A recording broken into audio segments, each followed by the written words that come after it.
నేపాల్ ఈ మధ్యకాలంలోనే ఒక భారీ రాజకీయ సామాజిక కల్లోలాన్ని ఎదుర్కొంటుంది. ఈ నిరసనల వెనుక ప్రధాన కారణం ఎవరు అంటే ఆ దేశం యువత, ముఖ్యంగా జెన్జీ అనే యువత. 2000 తర్వాత పుట్టిన తరాన్ని జెన్జీ అని పిలుస్తారు. ఈ నిరసనలకు నిప్పు పెట్టిన సంఘటన ఏమిటంటే 2025 సెప్టెంబర్ 4న నేపాల్ ప్రభుత్వం దేశవ్యాప్తంగా సోషల్ మీడియాని నిషేధించడం.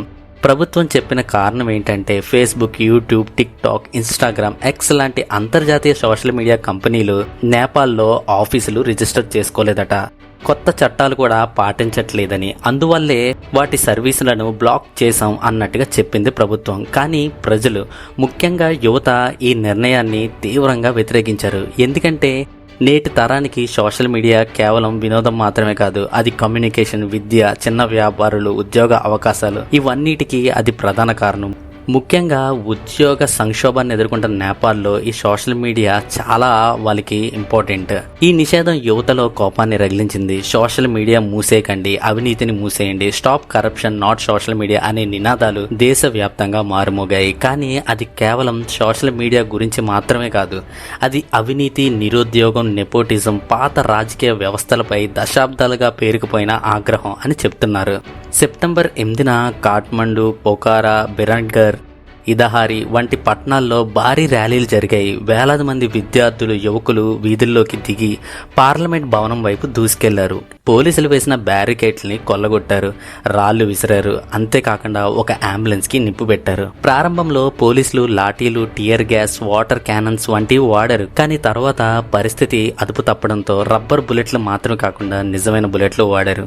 ఫలితంగా దాదాపు 19 మంది ప్రాణాలు కోల్పోయారు. అందులో 17 మంది కాఠ్మండులో వాళ్ళైతే 2 మంది ఇందిహారిలో.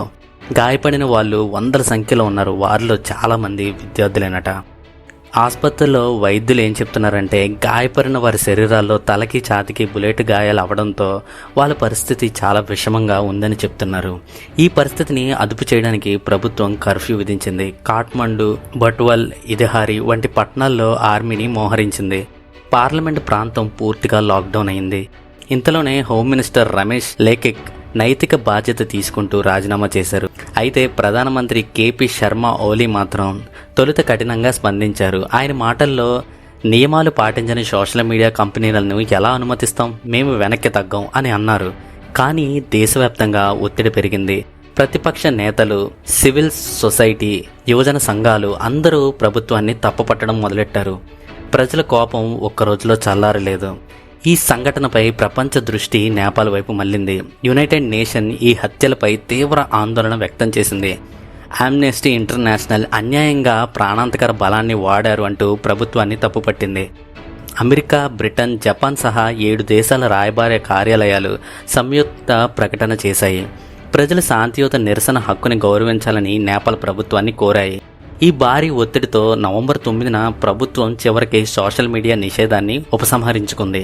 ప్లాట్ఫామ్లు మళ్లీ యాక్టివ్ అయ్యాయి. అదే సమయంలో ప్రధానమంత్రి ఓలీ దర్యాప్తు కమిటీని ఏర్పాటు చేస్తామని, 15 రోజుల్లో నివేదిక ఇవ్వాలని ఆదేశించారు.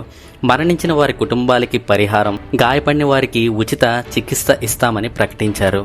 అయితే ఇక్కడ ఒక ముఖ్యమైన విషయం ఉంది. సోషల్ మీడియా తిరిగి వచ్చిందని ఈ ఉద్యమం ఆగిపోలేదు. యువత ఇప్పుడు అసలు డిమాండ్ అవినీతి అంతం కావాలి, రాజకీయాల్లో పారదర్శకత రావాలి, అవకాశాలు పెరగాలి. ఇది కేవలం ఒక నిరసన మాత్రమే కాదు, యువతలో కొత్త రాజకీయ అవగాహనకు నాంది. పాత తరపు నాయకులు అధికారాన్ని కట్టుబడి ఉండగా కొత్త తరం కొత్త భవిష్యత్తు కోసం వీధుల్లోకి వచ్చింది. ఇది నేపాల్ రాజకీయాల్లో ఒక మలుపని చెప్పవచ్చు. సోషల్ మీడియా నిషేధంతో మొదలైన ఈ కల్లోలం చివరికి యువత వర్సెస్ అవినీతి పోరాటంగా మారింది. 19 మంది యువకుల త్యాగం ఈ ఉద్యమానికి మరింత బలపరిచింది. ఇక నేపాల్ ప్రభుత్వానికి ఒకే ఒక పరీక్ష మిగిలింది. ఈ కోపాన్ని మళ్ళీ బలప్రయోగంతో అణచాలా, లేక యువతి స్వరం విని దేశానికి నిజమైన మార్పు తేవాలా? మీకు ఈ వీడియో నచ్చితే please do like, share and subscribe my channel. మరిన్ని ఇంట్రెస్టింగ్ వీడియోస్తో మళ్ళీ కలుద్దాం. అంతవరకు సెలవు.